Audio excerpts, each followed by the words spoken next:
You ready, Ajanae? Yes, I am. Okay. Well, thanks everyone that is here to support Jason and Summertime Fine. Um, I think we knew immediately when we ran our chapbook contest at Variant Literature that this was definitely going to be one of our finalists, and we're incredibly happy that our judge selected this as our winner. Today's really about Jason. I didn't want to speak too much about Variant Literature. We're a press. We also run a literature journal. It's quarterly. And I really just wanted to kind of jump right in and hear from these amazing poets that are going to be reading with us today. First up, we have Ajanae Dawkins. She has been published in the Breakbeat Poets Black Girl Magic Anthology, the Offing, Tinderbox Poetry Journal, Winter Tangerine, and the Blue Shift Journal, with work forthcoming in the Rumpus. Her work has also been featured on For Harriet, Def Jam, and Button Poetry. Ajanae is the winner of Tinderbox Poetry Journal's Editor's Prize and was a finalist for the Cave Canem, Toy, Derricott, and Cornelius Eady Chapbook Prize, as well as the Brett Elizabeth Jenkins Poetry Prize. She is a fellow of the Watering Holes Writers Retreat for African American Writers and Pink Door Writers Retreat. Ajanae is currently an editor for Voicemail Poems and will be the 2020 Blackburn Fellow as an MFA candidate at Randolph College. Congratulations. Thank you, Tyler. So, hi, my name is Ajanae.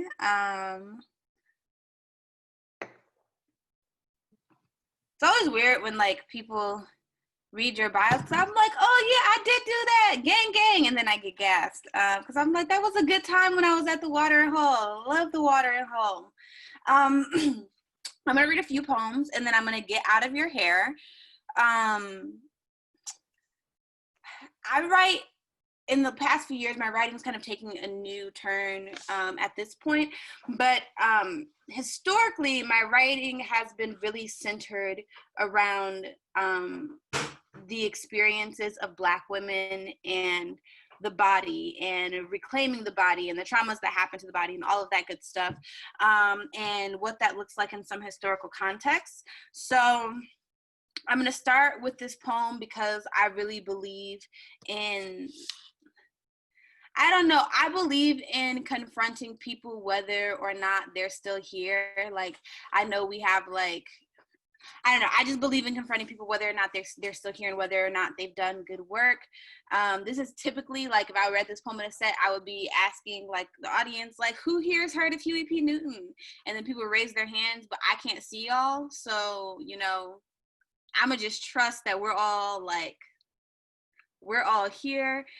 Huey P. Newton was like one of the founders, not the main founder of the Black Panther Party, did a ton of incredible work, but was also an abuser. And so all of those things can be true at once. So I'm going to read a poem about that. Patriarchy as a haunting, or when the God is also the ghost. The first lesson that a revolutionary must learn is that he is a doomed man, Huey P. Newton. But what about the plywood women? Bodies splayed to make your home a smooth floor? What about the brick women whose faces you chiseled with the back of your jackhammer hand? Are they not too doomed? Are you not the ghost that haunts them, Huey? Black male god of Black male gods, loved deeply by your people, a line of children at your door with open hands and empty stomachs that may have otherwise been a pile of starved flesh leaching the bone on the other side, a band of women with your mother's face sewing each other's mouths shut between tending your clothes and licking the gore from the wounds.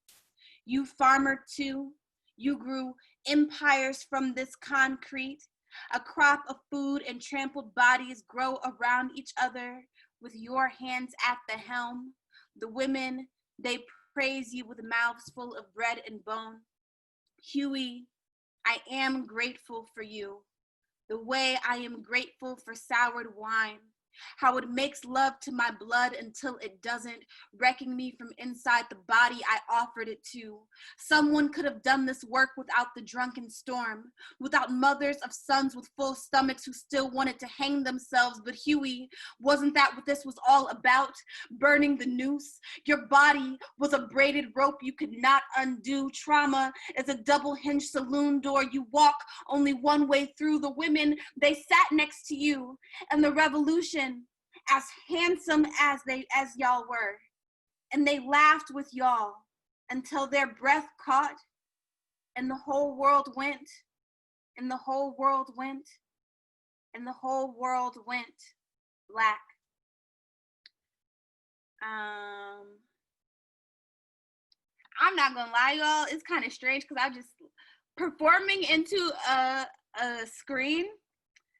I've like done a few readings since the quarantine started, but it's so strange every time. Shout out to Portia O, because Portia O really like changed my concept of trying to be fully present in your body when you are doing virtual performances. Okay, next poem is called How to Be Slaughtered. I lived in Morocco for a while, and when I lived there, I had a very like strange experience of like being privileged and being there, but also being a woman and being Black in a country that has a lot of very complicated politics around that. And not that the US doesn't, but more complicated than what I'm used to. Complicated in a way that I'm not used to. So yeah. How to Be Slaughtered. The rooster cat calls the sun as soon as she comes through night's door. Her sex floods the earth. I stroll the souks where the chickens cluck their last hymns and wait frantically to die. The men, they scream at my covered form, Rasta, Black woman, Rasta, Rasta, Azia, Rasta. The chicken is guillotined so quick between mannish hands that its body is warm on the way home. With my eyes down, even the road has a voice. I walk along its tongue, growing, growling, manic. I want you, like you, marry me. Hello, Rasta. Hello, America. Mama, Africa. I don't even have my mother's voice, only the audacity to be born woman, born Black, born under the floorboards of the boat that carried me home. At lunch, I sop the flesh and fat from around the bones with bread, and I dream of everlasting morning. Everyone is waiting to die. I too am everyone. I pray only to be fed to a mouth more grateful than mine. Every dawn, the sun strolls from the mouth of God. Roosters hail at her uncovered form. This woman makes all men adulterous, whether there or gone. I crack an egg in a cast iron and the yolk runs. The fahar is done, but I dream of pork, of another thing dead and on display. I am going to do 2 more poems, and then I'm gonna get out of your hair.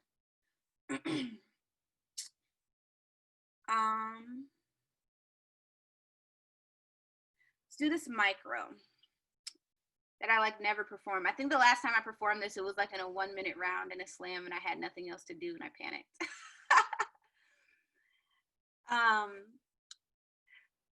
Ajanae's mouth responds to what that mouth do. Bite, chew, swallow, blood diamond smile, my people mind for.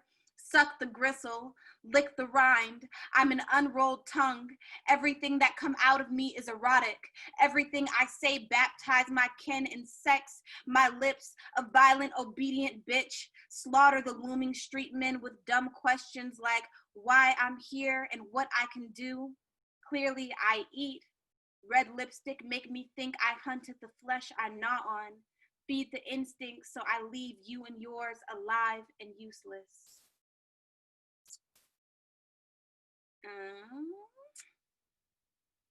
I hope everybody's good out there because I can't see y'all. Y'all can only see me, so I hope it's all good and copacetic.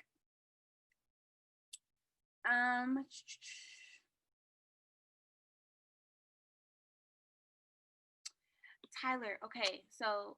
You're doing great, Ajanae. I don't know if you see the comments while you're reading, if you have your screen split. No, I don't. I can't see any comments. But how much time? I forget what time I started. What's my time? Don't worry about it. We started a little late. Oh, okay. All right, so I have 2 more and then I'll be out your hair.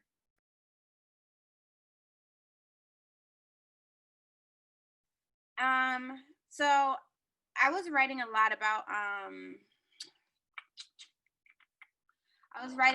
my family and about certain experiences I was having. So my grandmother, a few years back, she died from lung cancer, but she had a really long life. And while she was dying, I would go and I would set up, while she was in hospice, I would go and I would set up a camera and I would just interview her and I would ask her questions about life and let her respond. And I did not get some of the answers I thought I was going to get in these interviews, and so I wrote a poem about that. Pulling teeth and answers before dying. No, Grandma, dancing on the man's grave won't stir his ghost. You can't get revenge on the dead. All the women I know dance until their heels dig a charnel for their men. Yes, Grandma, he's still dead. I apologize to Christ for forgetting he is the only man who comes back to love us. No, Grandma, think about it like this.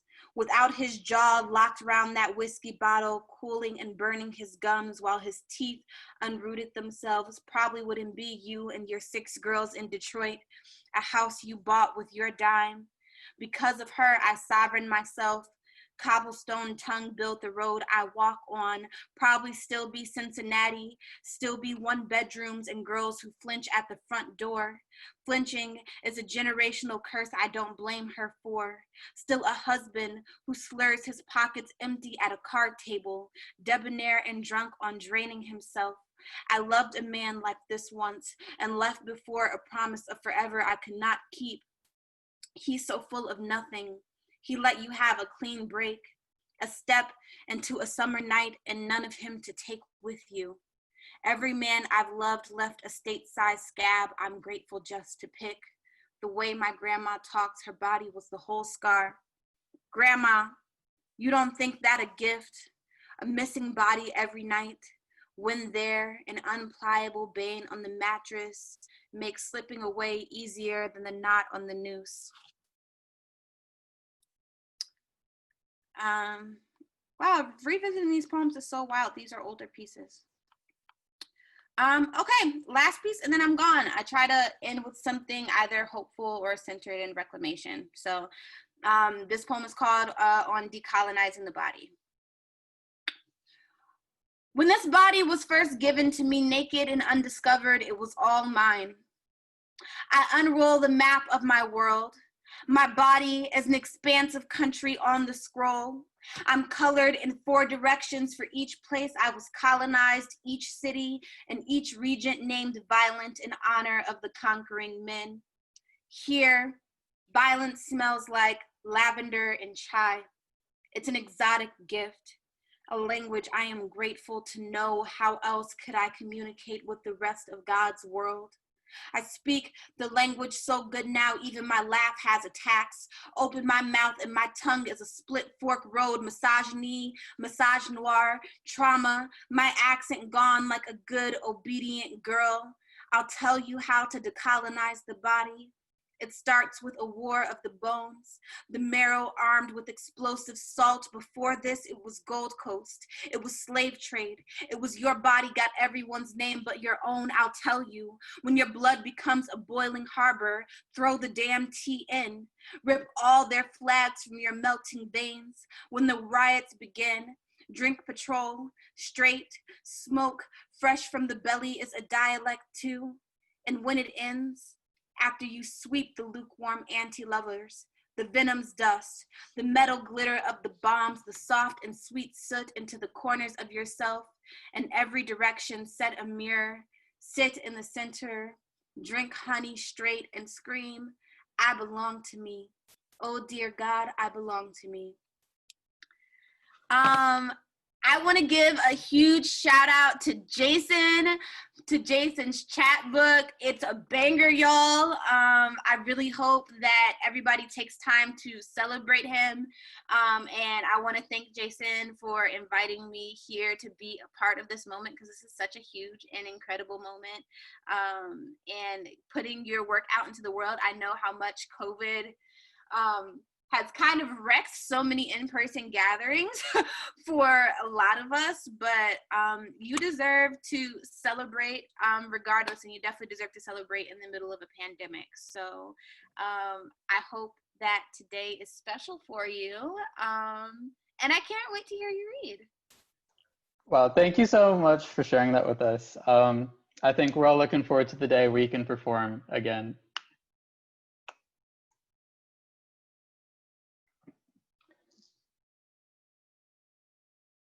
All right, next up, we have Nadine. Nadine is a Black trans writer from Detroit, Michigan. Their words have reached the audiences of TEDx, U of M, Gertrude Press, The Shade Journal, and Freezeway Poetry Journal. Nadine is a 2019 Lambda Literary Fellow in Poetry and is currently working on a manuscript exploring boyhood. Thank you so much, Tyler. Thank you all for being here, tuning in from wherever you are. I'm in Detroit, and I feel so honored being here with all of you. Shout out to Jason. Jason, thank you for inviting me to, read some poems, but most likely, or just more than anything, like to celebrate you. I know how much you grind to put your work out in the world. I know how much your like curiosity also like sparks your writing process. And I just, appreciate you, appreciate your work. And I hope that everyone buys a copy of this beautiful, beautiful chapbook, and that you all enjoy it, you all teach from it. Maybe you all like learn something from it. I'm gonna get in here and read a few poems. And I'm gonna kick it off with this joint called Plunder. The ship conquers the sea, and the sea conquers the body, and the body does not bare its teeth when it chooses to jump. The soul does not give to what isn't meant to consume it. Oh God, let the waves wash this moment. And the salt allows the man or woman to keep their names, given to them in a language that keeps a homeland anchored. And for the rest, iron shackled sailing to a new land, claims discovered by a man who knows plunder well. Living bodies covered in the stench of urine-soaked floorboards, beaten until the name is a whimper, and the tribe a dream in pieces, and the homeland too far to run back to, plunder. The heat conquers the land, and the land does not conquer the body. The body is then conquered by a whip. Sweat dance against the skin, bellies fed the scraps of a pig, and the memory of home becomes a mirage of sorts. A child will only be a child for so long before he is sold 3 times, maybe more. Cultivates what will never belong to him there. And when the spirit falls, he becomes preacher man. Preacher man say Christ laid down the yoke he had borne for the sins of men, take on the fight against the serpent. And his mama birthed him a prophet.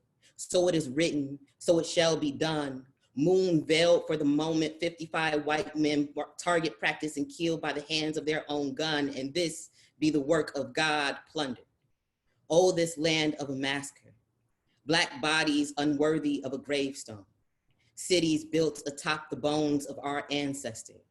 Killer of Martin and Malcolm and Huey and Tupac Cointelpro. Martyr unfit for the tongue. Plunder. When this land says hunger, when this land says thirst, its borders only knows the bodies it swallows. So that was sort of an older piece. It was cool to return to it. I think it goes without saying that right now, and always, this country continues to take from us Black bodies. And I wanna say, like, right now, And always, Black Lives Matter, Black trans lives matter. And I hope y'all take that with you as we continue through this review. A lot of the work that I'm working on now is centered on sort of like boyhood, the idea of like, what does it mean to like be this masculine of centered person? What is this identity? How has it sort of like shaped my existence and the existence of so many other boys? I'm gonna read this piece that's published in the Lambda Literary anthology entitled Emerge. There's just so many E's. So this piece is called Lycanthropy. In my dreams, I was a boy, some past life, sends his ghost when I am in a deep slumber. Sometimes he is a wolf, not one that howls at the moon, but one that sinks his teeth into the neck of a woman, sends her howling instead of himself. And he visits her when he is tired, and sometimes he's alone and wanders too wild for a place to call home. Understands the brevity of a moment lost out, beat up, dancing down there. In a dream, I am at the altar, donning lipstick, a French manicure, hair wound in curls, body draped in a fabric that knew my mother's vows. And the wolf stands at the altar, absent of a smile. A tear falls from his left eye. The falsehood of being his wife sends me howling. And it is midnight, the moon feels hidden well, and I can be found round there dancing outside of my body. Twilight comes and the wolf comes from me, throws his head back, pries open my ribs, says I come from him. And when I ask him for a name, he gives me my name, shows his teeth, and it is not a threat. And the wolf howls, if your mama knew how you turned out. You too wild, you too wild. In a dream, I'm in bed with a strange woman, and the boy doesn't sleep. Tonight, the wolf wanders the yard, the falsehood of my body held in the arms of a woman who loves me in fragments. So I tell her, she found me lost and beat up, and she claims to know I was warm flesh, unseasoned, and she sleeps here without knowing who I've become. I'm gonna read this last poem because I don't know about y'all, but I'm so anxious to get to hear Jason read, for y'all to like get this hot miracle, this hot blessing. And you know, going back to what Ajanae said, closing on something hopeful, something light always feels really good. So I wanna close out with a poem that celebrates a Black boy. Detroit Shaolin Fantastic pushes a skateboard. A nigga got wings, a nigga gotta fly, right? Shaolin Fantastic, the get down. Skin matte finish against the full moon sky, against the drag of cigarette smoke and jazz music wafting smoothly inside the darkness. The low tone yellows and violets illuminate the curve sculpting his beautiful face. The smooth surface kissed and unkissed by a burning world. A gorgeous grit city underneath his fingernails. Y'all don't listen to jazz? And this here is the magic. Shaolin Fantastic Detroit is an early 20 mans in blue and black bands with kick push breath in the old school cool. Relax the shoulders, board in hand, grip tight, reveal the knuckle. Push off the ground to fly some sort of cool. Stay loose against the ground sort of cool. Pendant swing against the backdrop of a 90s link chain. The continent of Africa gold sparkle dangles around his neck. This curious new man, spunk of cool with Moon Man outlined on a t-shirt. In Detroit, Tony Hawk funds a skate park and gentrifiers watch until your knees scrape from kick-fit-failed landings. In awe, we assume, in awe of all the Black, in awe of skateboards in the hands of Blacks. What's it like to push a board along Cass Ave? His voice in a sure tone. He speaks to us in a familiar cool, a familial cool. You know, I went back around that park around 3 a.m., landed an alpha flip, wasn't nobody watching then. Detroit Shaolin Fantastic is a dreamer. Detroit Shaolin Fantastic is an early 20s man in blue and black bands with kick push breath and the old school cool who says, you know, after falling, if you get back up and get right back on your board, you don't have time to feel the pain. And what's left to ask after that? After he schools us late 20-somethings about getting back up? Because aren't we always falling? Aren't we always falling? Aren't we always falling and getting up to fly? Thank you.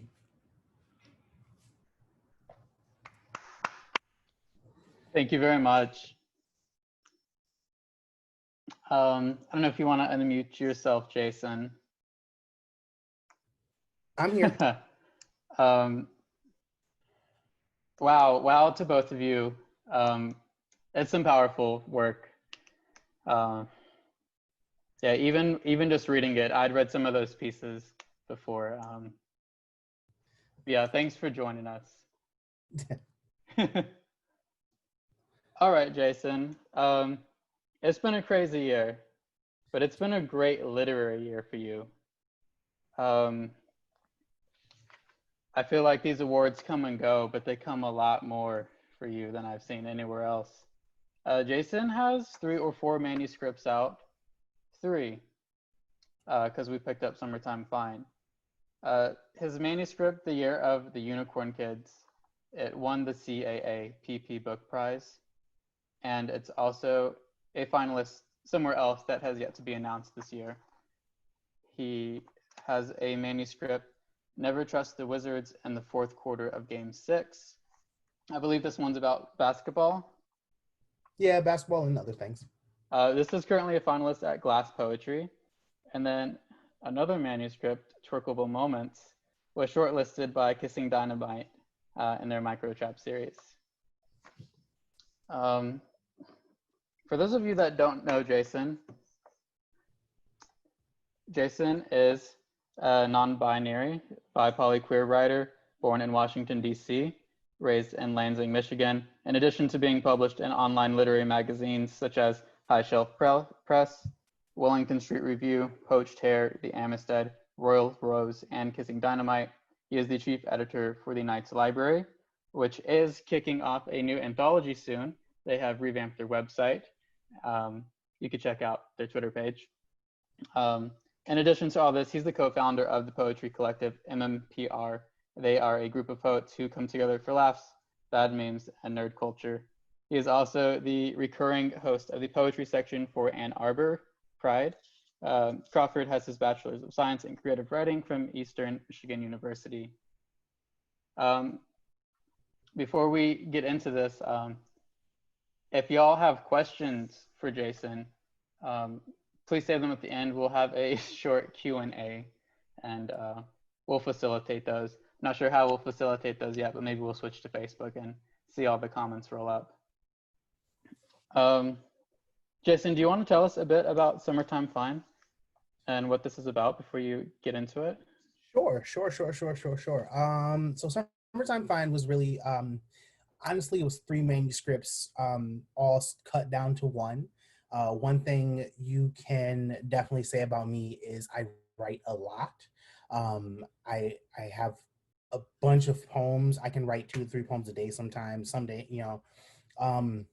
so I wrote 3 different manuscripts and I kind of cut them down to make this idea of summer. And like both, I wanted to talk about joy, but I also wanted to talk about like fear and the ways that Black bodies sometimes often do not survive summer. But I definitely wanted to talk about joy first because, we talk so much about the pain and the hurt. So yeah, I wanted to talk about joy and pain in this book. And this beautiful cover, of course, was done by my sister. My little sister is a artist. She lives in South Carolina right now, and she is killing the game.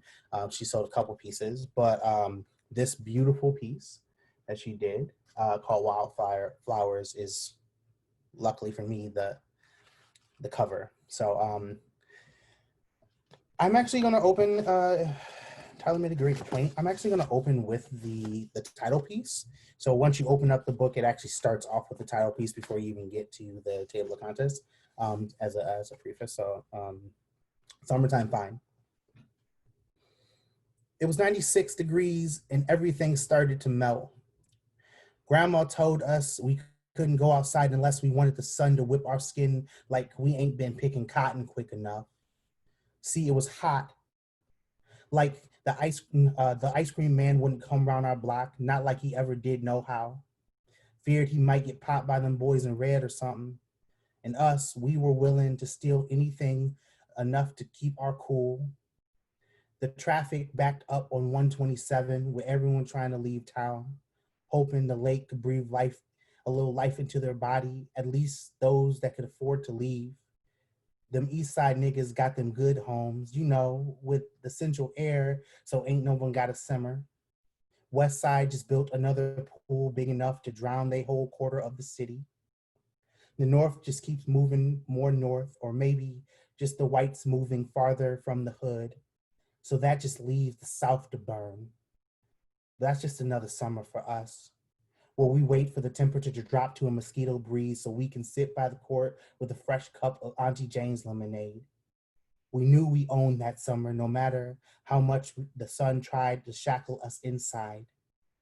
The one time a year we knew we would all make it home before the streetlights came on, and the heat wasn't the burner or the police or us flaming Jimmy on his jeans or any shit like that. Just another metaphor for how the sidewalk would explode into the soles of our shoes, and every day seemed hotter than the last until it seemed the buildings themselves were jumping into the water to cool their bricks down. And nothing could stop summertime, not grandma, not the house, not the ice cream man, not the North or the 5-0 or any of my niggas not coming out the next day. We made this summer burn brighter than anything the sun could shatter into. So yeah, I definitely wrote a lot of this in talking about the summer and how a lot about my summer like past, but also talking about like just in general what I've seen and like my friends within the summer. It's broken down into 3 sections. I'm actually gonna read a couple poems out of each section. So the first section is the function. Of course, when you think about the function, you're thinking about like the party, you know, the family reunions, the things like that. Of course, my roommate sets the fire alarm off when I'm reading. That's fine. We're gonna keep going because that's fine. But also when you think about the function and you think about family reunions, I really think about like this idea of party, joy, and lineage. So I really wanted to talk about lineage here. So we're gonna jump into, there's some untitled pieces. So this one is untitled / Tana. At the block party, everyone knows everyone's grandma. Everyone's got that one auntie with the knockoff Chanel, you know, the one that probably slept with her best friend's husband before they were married. Around here, secrets hold good flavor that way. And there might be enough joy here to drain a whole city purple. A cast of deep brown eyes learning how to glitter. I tell you, each house can roll out enough ribs to wrap around the entire neighborhood. Like everyone's daddy pulled one out their chest and slapped barbecue sauce on it. We given that way. The way a church knows how to hug a note out of baby. The block, a place no matter the black you spit out your gums, you always home. Home of the dice game, home of the fresh mac and cheese baked into the gut of the oven, home of the hymn, home of the before the street lights come on, home of the family you can reach and the ones you can't. The ones we still turn dirt over for. The ones that made us make this a place we could call ours.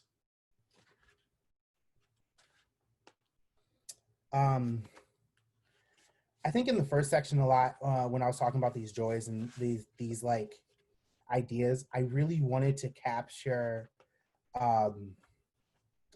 like things I remember and growing up and like things that really made me smile when I was a child. And one of my favorite things back before I was bald was doing wave checks, because my waves weren't like super light popping. So for people that know what waves are, you know, they you brush your hair, your hair looks a little liquid and wavy.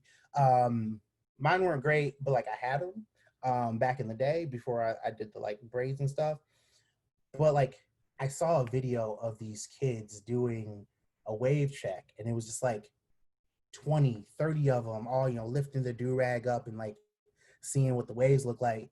And like the sheer joy in it made me want to write a poem.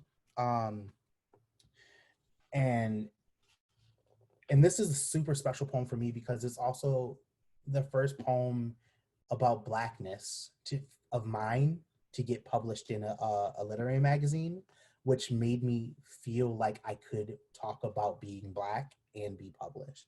Which prior to, I was very skeptical of how much people want to hear my Black story, which seems ridiculous, but also very fair. So this is called Ode to the Waves Underneath My Wave Cap. Oh, the driest wet wonder, drawn into our heads by nature, the soft ripple frozen on top of our skulls, let it be ritual, to tame our hair at its roots, to turn curls into waterfall, a tsunami seismic and hard in all directions. And let this be my initiation. A soft bristle brush gripped firmly like all my niggas' handshakes. The key to any block pressed underneath my do-rag. Let it be innocent. The boy getting ready for the high school dance. Muscle memory of the movement. Clean and crisp at the back of the neck. Let no new barbers touch this scalp. Only the OGs, the pops and docs, where guards know my head like old lovers, and tonic kisses my lineup with its teeth. Where the only thing splattered from this head is the 360 that drips off it, and nobody drowns here. There's a century of boys wading in the water of these curls, only taught through the same daily ritual, a palm full of sporting waves, greased fingers, moving with the tides, ready to show the guardian of this hood, to prove you are kin here, to show you are one with their seas. So we're gonna jump on to the jump off. So the jump off really has a couple meanings. Everyone knows a lot of meanings for jump off. I really wanted to talk about like the pinnacle, or the definition speaks to. So all the definitions in here are from Urban Dictionary, which are also kind of a play because Urban Dictionary is like not so urban, but you know, it's there. But it's this idea of A, being like the high point of the party, but also being like the point where the party can either turn great or not great. So these poems actually jump between both sides. And I really want to read this piece that it's one of the only sections that really address like whiteness fully is this piece, is this section. So I'm going to read one of those pieces. This is On Jukin' with a White Boy, after my good friend Jonah Mixon Webster, for Dinesh Smith. The body is a collection of curves, fleshy fat drenched in the smell of sweat falling off. It is programmed to move towards the 1 in 3 of the others here have asked me to dance, but I eyed you until your pupils told me to come. Listen to my heartbeat. Let it guide your feet. Should move this way, back, forth, left, right. Do you follow the trail of the rhythm once stolen?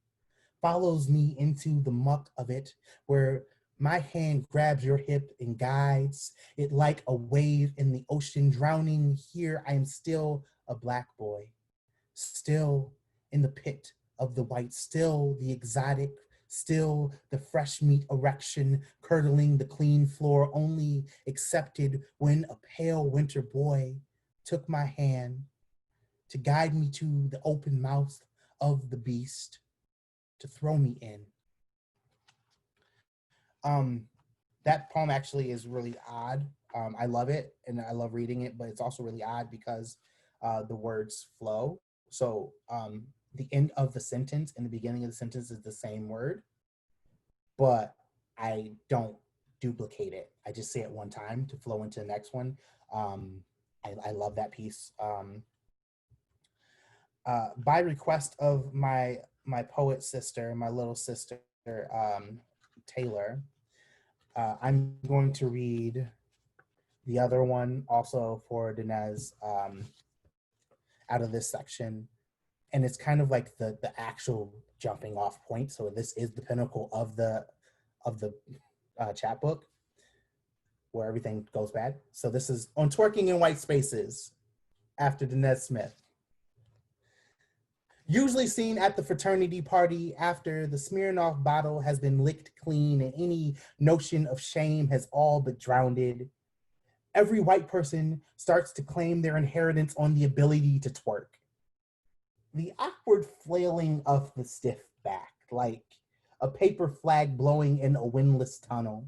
The girl concaving and arching her spine, broken cats trying to heave up a week's old hairball. The guy standing behind her in a backwards fitted in a Tayshaun Prince jersey, Bud Light glued to the side of his lips, hips grinding in circular motion to the flat cheeks tossed in high-waisted shorts. And then there's me, standing in the middle of all of them, waiting to be BET'd into the only box they've ever known me to belong to, where everyone asked me to teach them how to pop pussy on a handstand. I knew when the one girl said she learned to twerk from Bring It On, it was time for me to go.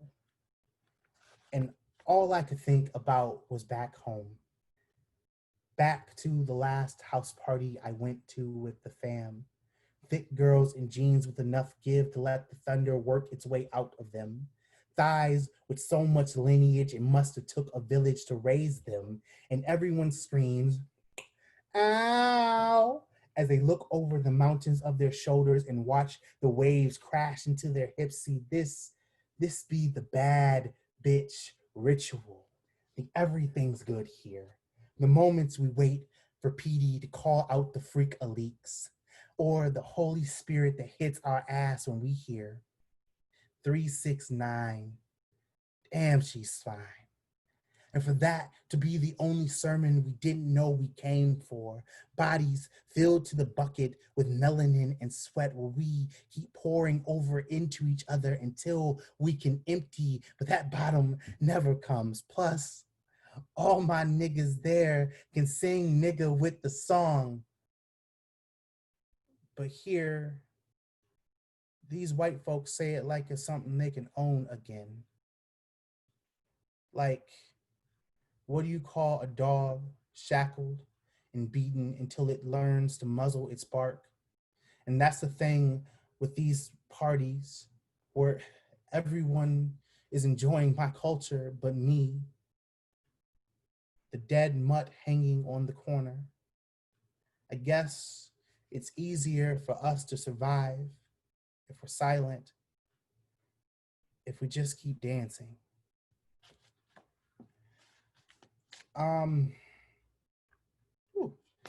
I've read that poem so many times, and it's still like, it's a lot. So deep breath, take a sip of whiskey, because that's what we're gonna do. And yes, my 7-Eleven cup. As stated before, I did play 7-Eleven while twerking to 7-Eleven, drinking out of a 7-Eleven cup on my pub day, which is 7-Eleven, because I can do what I want. And that's my business. Thanks, Tab. So the last section I'm going to be reading out of, and the last section in the book, is called The Heat. It speaks to both the heat of the summer, but also, of course, to the actual police that are trash. So, yep, I'm going to say that on record, and that's fine. Another request, and I'm going to actually do it because I don't get to read this poem a lot, and I don't know where I'm going to get to read this poem. I think I'm going to read three poems out of this one. Is that okay? That's okay with me. That's okay with y'all? Cool. I'm going to do it. So this poem actually has a running title, but you don't understand.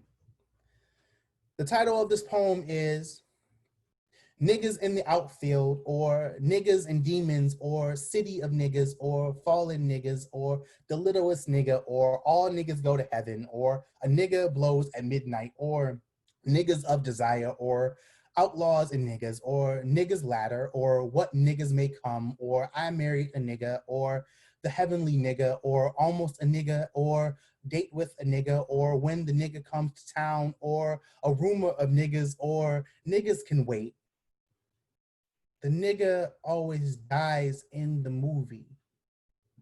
Sometimes by the monster, sometimes by the splasher, sometimes by the dealer, sometimes by the cop, sometimes to see if we can rub the blackness off the skin, but always the credit scene of niggas turned angel. Oh, the holy nigga.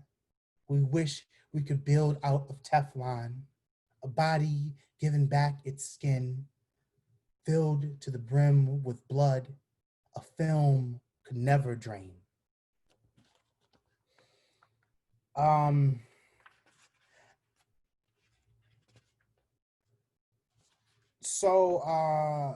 did write a poem in here that was very much about water and Flint and Detroit and access. And I really want to read it. It was probably one of my more Twitter famous poems, whatever. So this is called River. If black were a river, it would be tainted water, dumping ground for anything not clean, placed in the projects of Flint, filtered until white in parts of Detroit, left muddied in others. Funny thing, having something so needed left toxic. Not like they ever gave a shit about anything they couldn't see a reflection in. If black were a river, it would be giving. It would learn from the lineage of the ocean that feed it. It would tell the children to stand at the edge and stick their toes in. Promise nothing bite their bites. We are the thing stepped in and then discarded. Centuries of drowning bodies relearning to tread again.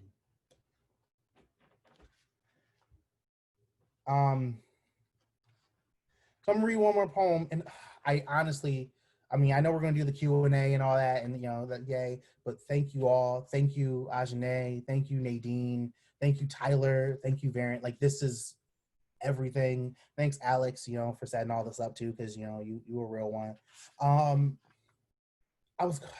I really think I want people to read the book and read the last poem. I was gonna read the last poem, but I really want people to read the book and understand why the last poem is the last poem. Plus, I'm not a slam poet by any means. I've done slams. I've won a slam. Don't give me that face, Ajanae. But I really love this poem, and this is the poem that won me personally. I feel like it won the one slam I won. So we're gonna do it anyway. Because I also don't know where I'm gonna get to just say nigga a bunch of times in like what space. So I'm gonna do what I do. So this one is called Nigga Please. Little background. This is actually off of a Childish Gambino / Donald Glover set. So this is Nigga Please.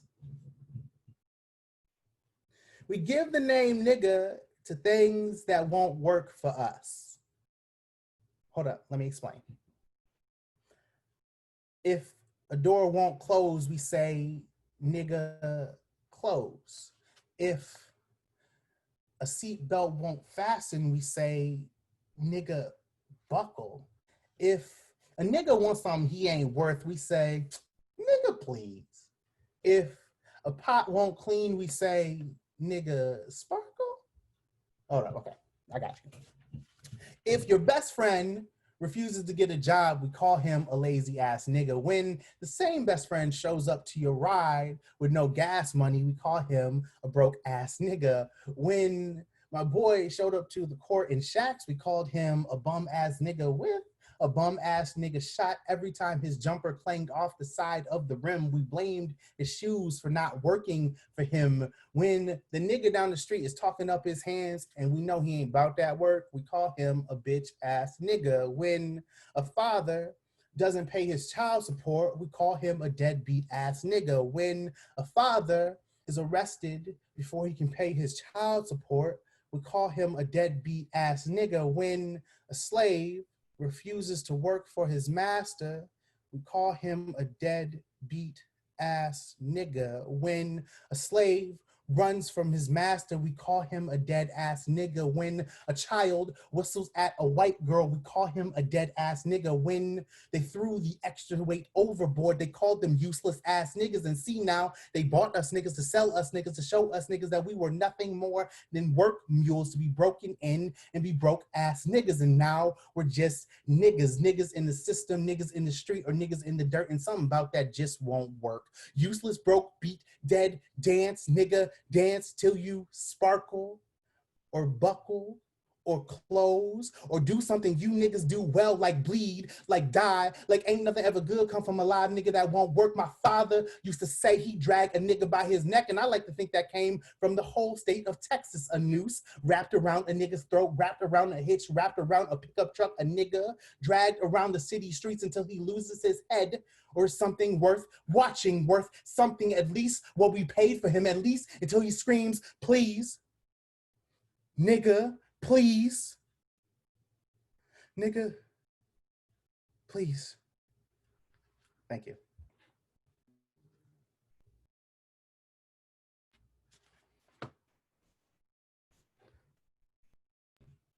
And Thank you, Jason. No problem. I think, that was another one. I need to calm down. So how do we want to do this? We want to just jump right into the Q&A, or, you know? Yeah, if anyone can collect any thoughts after that. If y'all would like to ask Jason some questions about this book, Summertime Fine, throw them in the comments. I'll read them and just take them as they come. First of all, Ajanae in this question. I will not with you. Start us off. I've slammed twice. That's all I'm saying. I don't consider myself a slam poet because I've only slammed twice. I am a spoken word artist. You a poet, period. You a poet, you write fire poems, and you know how to perform. Get your butt off. Thanks. I think, Tyler, if you want to go ahead and jump in and ask a couple of your questions first, and then yeah, definitely. I'll get to them as they come up then. I think I was really intrigued by your consistent use of justifying your poems. I talked to a former professor about why you may have done this and where we kind of see this form in the past, but I don't think I could really nail down why you did it. I don't know, maybe you could elaborate on that. If anyone has this book, they would see that. Justifying the poems how? Oh, not like in a text format. The way it's formatted, they're justified. Oh, okay, I understand. I got you. Yeah.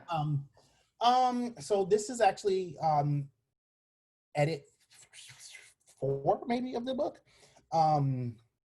I really I really wanted to. Danny Rose from Dove COVID.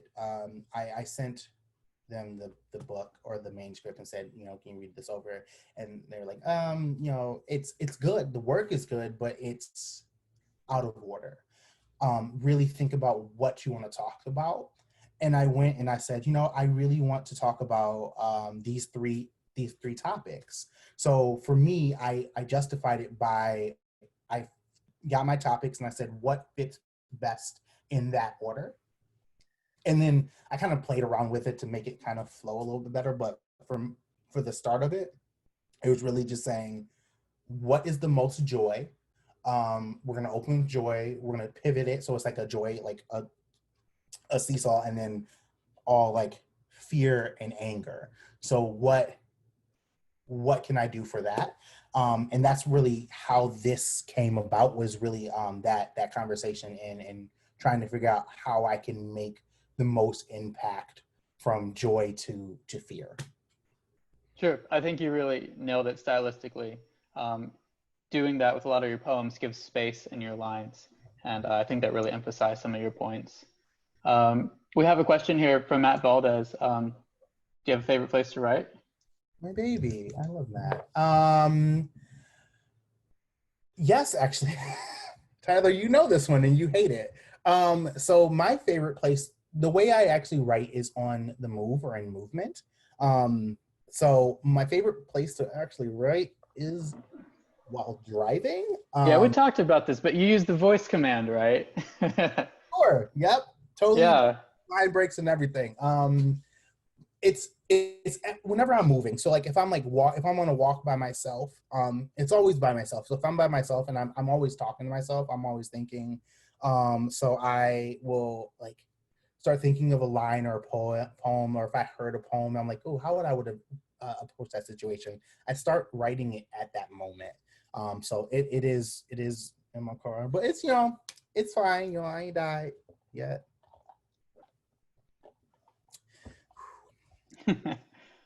We have a question here from Ray Ball about how you cut down the manuscript. And I think this kind of piggybacks off our first question there. You kind of explained how it came together. But I imagine if this was draft 4, it was much bigger before. Smaller and bigger. So I made it originally for a different chapbook contest, and I submitted it and it did well, but I took the poems that felt most summery out of the 3 manuscripts. I like how does this fit within summer? So if I'm talking about like autumn leaves or something, I was like, no, get that shit out of here, right? If it was something that was, like Summertime Fine, which was the title piece, was not the first poem. I didn't even know I was going to write a poem or write a book called Summertime Fine until I wrote Summertime Fine in the middle of like June last year. And I was like, you know what? I got this book, this poem, and it's just talking about like summer. This is, it's great. I'm talking about the heat. And I came up with that. I was like, no, that's the title. That's the book. And then I started like saying, well, this poem doesn't work. This poem doesn't work. This is too cold of a poem, right? How can I experience all of that heat and all of that joy and all of that warmth within the book? Great, thanks for sharing that. I know you had been pretty active in Michigan and Ann Arbor, I believe. We have a question here from Ellen Stone. When did you know that poetry was critical to your life and why? Hi Ellen, love you, you're great. So it's a funny story. I actually started the creative writing program at Eastern in around 2013. I was an education major, double majored in math. I love the math portion and I love the education portion, but it just wasn't for me. I flipped it when creative writing, because I wrote something. I was like, I'm going to be a fiction writer. And I took a couple fiction writing classes, but like all of my professors kept pushing me to do poetry. And I hated it. And I was so mad. I was like, I don't want to do this poetry. And I realized I was kind of decent at it, right? I was like, I can kind of do this. So around 2014, when I really jumped into poetry, by the time I hit my capstone, like the whole capstone, it was 30 pages of poetry. And, when I started, it would have been definitely 30 pages of a story. So I owe a lot to the Eastern professors for making me want to write poems. So yeah. Sorry, I was toggling the screens there. I think I have comments backed up here.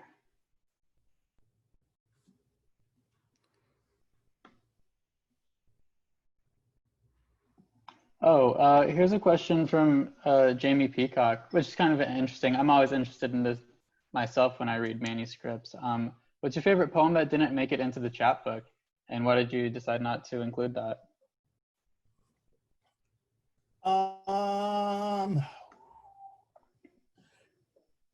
So I wrote another, as we all talked about, Twerkable Moments.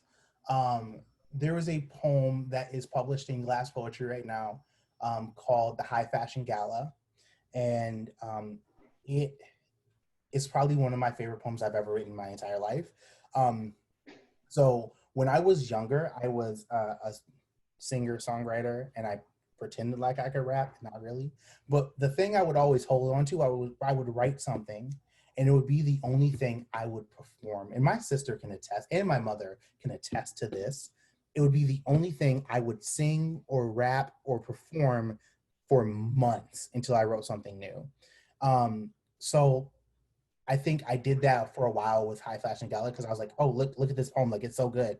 And I would imagine how it could fit into everything I was doing, and it doesn't fit into everything. I feel like it is very much something that could go in this book, but it wasn't needed for the book, especially with having other notable, as Ajanae would say, slam pieces being like Nigga Please and On Twerking in White Spaces. I felt like it would have been too much in this short amount of space. So, chapbooks are small. Do you have that poem in another manuscript you're querying right now? It is in two of them. One is the chapbook and one's a full length. Gotcha. We've got a question here from Sarah Kersey. Do you have any tips or things to keep in mind that new writers who are trying to find a publisher for debut collections might want to think about? One thing I always have to tell myself is a few things. So one thing I always have to say is it's not personal. Never take it personal. No one's going to read your manuscript and say, you know what? I fucking hate her. I fucking hate him. No, I'm not going to take this. Like, if they're doing that, they're not doing their job right.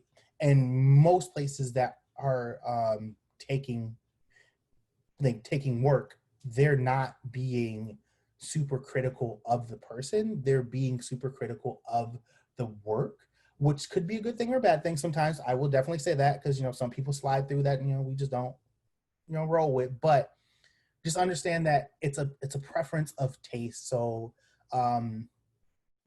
my manuscript not getting picked up by someone else isn't because the manuscript's not good. It's because the person that read it doesn't really rock with that type of style. That's perfectly fine, because someone else will rock with it. The second thing, and the probably more important thing, is take the edits. You don't have to or at least listen to the edits. Most people aren't here again to ruin your career. If someone is willing to read your book and tell you, hey, I think X, Y, and Z doesn't work here, just at least listen. A lot in my earlier career, especially my first manuscript that I wrote, we're not going to even, no. There was so many typos. There were so many bad things about it, and people were telling me, including Nadine, who read that manuscript and was like, you have this, and this, and I didn't want to hear it because I wrote it. Just listen sometimes, and that is super important. So I completely agree with what you just said. Poetry is incredibly subjective too. I like to think poems are kind of like souls, and that they'll find the right people eventually. So just because doesn't make it one place, like you said, doesn't mean it's not good. Yeah. We have a question here from Josh Kim. How do you decide to focus your ideas or concepts? And maybe you could elaborate on that. You consider yourself to be a pantser or planner of a writer. How does it kind of come to? Also love Josh for these questions. I love him anyway. So honestly, for me, except for Summertime Fine, every other manuscript I've written started off with the title. That's how I write a lot of poems. It's like the first line and I just go. That's how I used to write music. I thought about what I wanted to name the song. So it's like, what do I want to encompass? And then I try to start writing around that. So in terms of like the other one, Twerkable Moments, it was really for me, I said I wanted to write a chapbook about twerking. You know, why not? You know, it's about something that I enjoy doing, so why not do it? And then I sat down and I wrote the poems about the twerking, right? So when I started Summertime Fine, after I had all these poems, I was like, okay, how can I find these poems that really fit about being in the thick of summer? What do I need to edit here? What do I need to put together? It's honestly just, you know, I take the title and I say, now where do we go? And yeah, it's. Oh, we've got a question here from Jasmine Flowers. So like when you are constructing them and you're writing these poems that you decide you want to write about, what's your process for choosing punctuation or the lack of it is the question? Does that kind of maybe come at the end in the editing stage and you don't really think about that, or? Yeah, it's really like, so it depends on what I'm writing and how I'm writing it. If I'm writing prose, I almost always write it. I mean, because it's prose, right? So if it's like prose poetry. If I'm writing line breaks, it really depends on what type of line breaks I'm doing a lot. So like one of my favorite line break is to do couplets. I am definitely a Denez Smith stan, so I follow what they do a lot, including a lot of couplets. And if I'm doing couplets and I'm going through the lines, I'm like, okay, well, this is the end of this line. I need to put a period here. A lot of my poems that aren't like that, I don't put punctuation unless I feel like I need you to understand that this is a question, which that is an editing thing. So like I get down to the end, I'm like, oh, this is the question. Now I look at it. I was like, oh shit, I put one punctuation. Or if I put a comma in there somewhere, I'm like, now I got to start putting punctuations in there so it looks right or it makes sense. So that's usually what it is. It's either editing or if it's a prose or some sort of couplet or something like that. Well, thanks for sharing that. I think I got through all the questions. I don't know if you're looking at them too. If there was one I missed, maybe shout out in the comments with the question again. I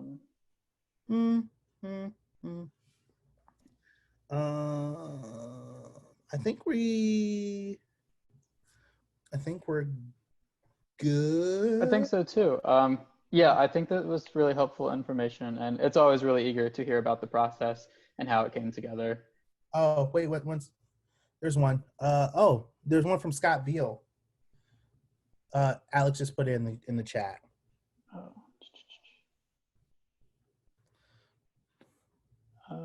I'm scrolling up, maybe. Oh no! Oh yeah. He put it in our chat. Oh, gotcha.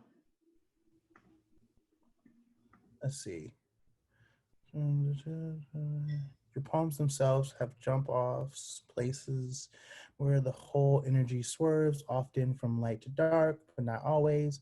How do you find the right places to hit the next gear or turn towards the new energy? Oh, that is a good question. Thank you, Scott.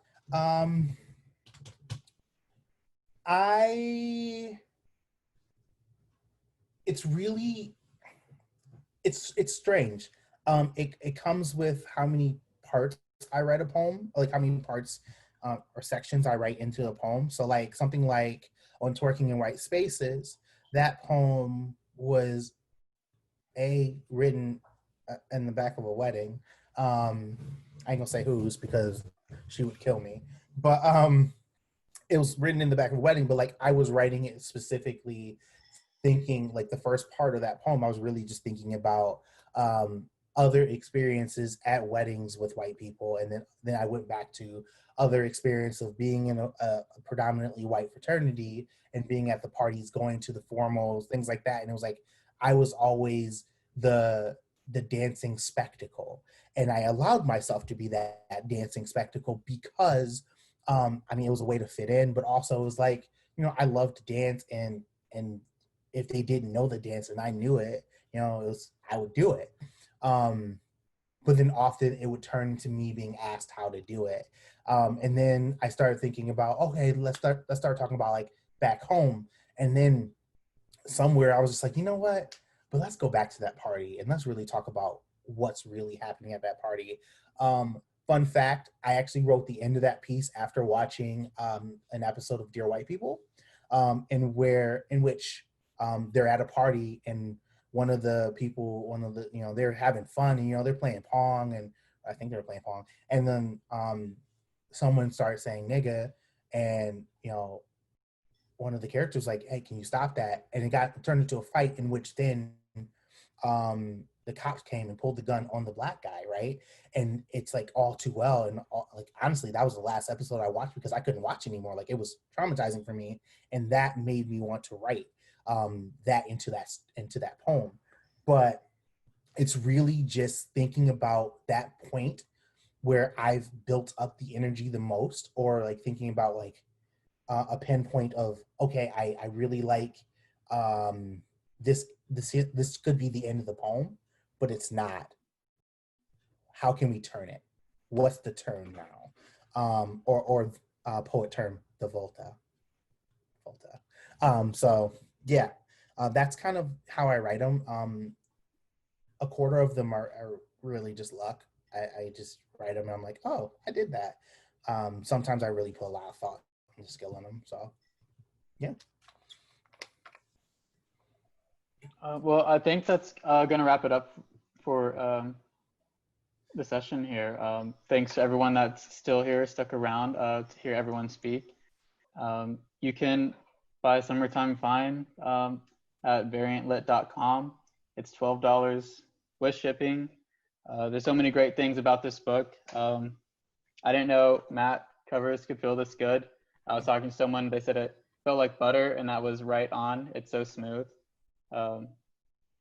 Yeah, we're in love with this book, and we think you will be too. And I'm putting it in the chat. It's in the chat. Bam, boom. You can buy it now. Buy it now. Again, thank you all so much for being here. Tyler, thank you for hosting this. Ajanae, Nadine, you know, of course, I think the world of you. Alex, you know, thanks for setting this up or something. But thank you, everyone.